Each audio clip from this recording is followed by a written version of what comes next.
أعوذ بالله من الشيطان الرجيم. بسم الله الرحمن الرحيم. الرحمن علم القرآن خلق الإنسان علمه البيان. الشمس والقمر بحسبان والنجم والشجر يسجدان والسماء رفعها ووضع الميزان ألا تطغوا في الميزان وأقيموا الوزن بالقسط ولا تخسروا الميزان. والأرض وضعها للأنام فيها فاكهة والنخل ذات الأكمام والحب ذو العصف والريحان فبأي آلاء ربكما تكذبان. خلق الإنسان من صلصال كالفخار وخلق الجان من مارج من نار فبأي آلاء ربكما تكذبان.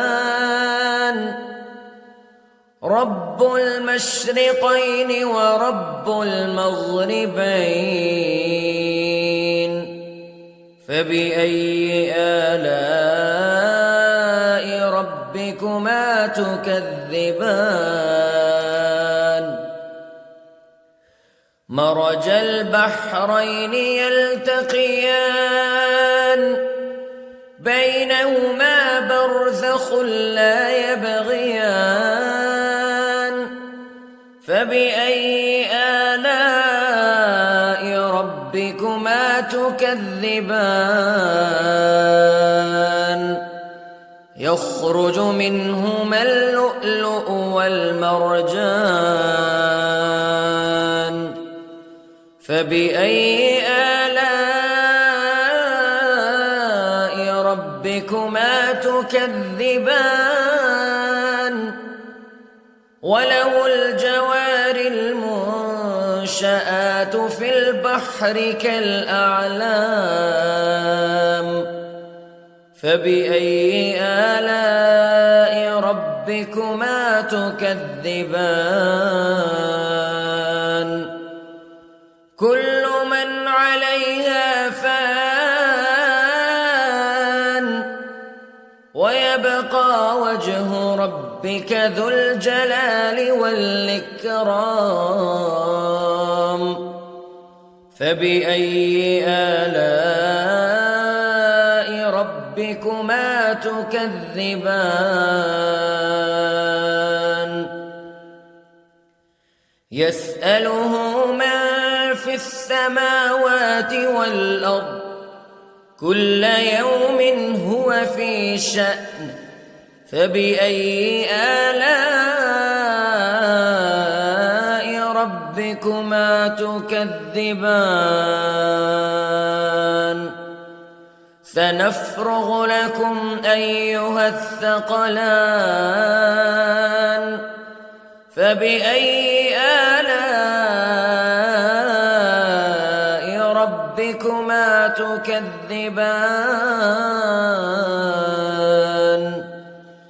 يا معشر الجن والإنس استطعتم أن تنفذوا من أقطار السماوات والأرض فانفذوا لا تنفذون إلا بسلطان فبأي آلاء ربكما تكذبان يرسل عليكما شواظ من نار ونحاس فلا تنتصران فبأي آلاء ربكما تكذبان فإذا انشقت السماء فكانت وردة كالدهان فبأي آلاء ربكما تكذبان فيومئذ لا يسأل عن ذنبه إنس ولا جان فبأي آلاء ربكما تكذبان يعرف المجرمون بسيماهم فيؤخذ بالنواصي والأقدام فبأي آلاء ربكما تكذبان هذه جهنم التي يكذب بها المجرمون يطوفون بينها وبين حميم آن فبأي آلاء ربكما تكذبان ولمن خاف مقام ربه جنتان فبأي آلاء ربكما تكذبان ذواتا أفنان فبأي آلاء ربكما تكذبان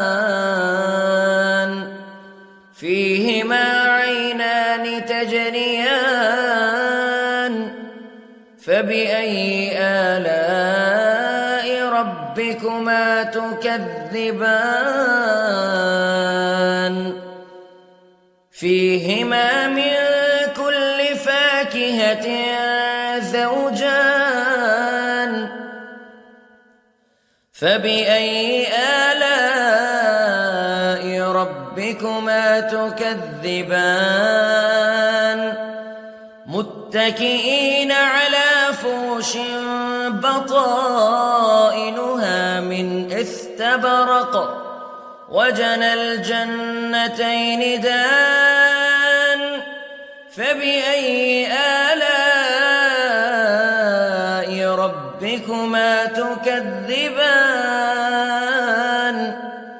فيهن قاصرات الطرف لم يطمثهن إنس قبلهم ولا جان فبأي آلاء ربكما تكذبان كأنهن الياقوت والمرجان فبأي آلاء ربكما تكذبان هل جزاء الإحسان إلا الإحسان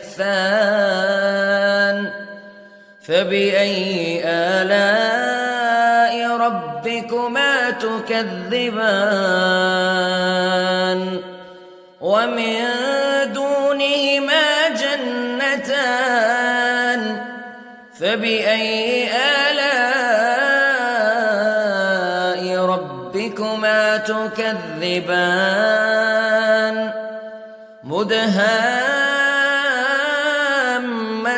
مدهامتان فبأي آلاء ربكما تكذبان فيهما عينان نضاختان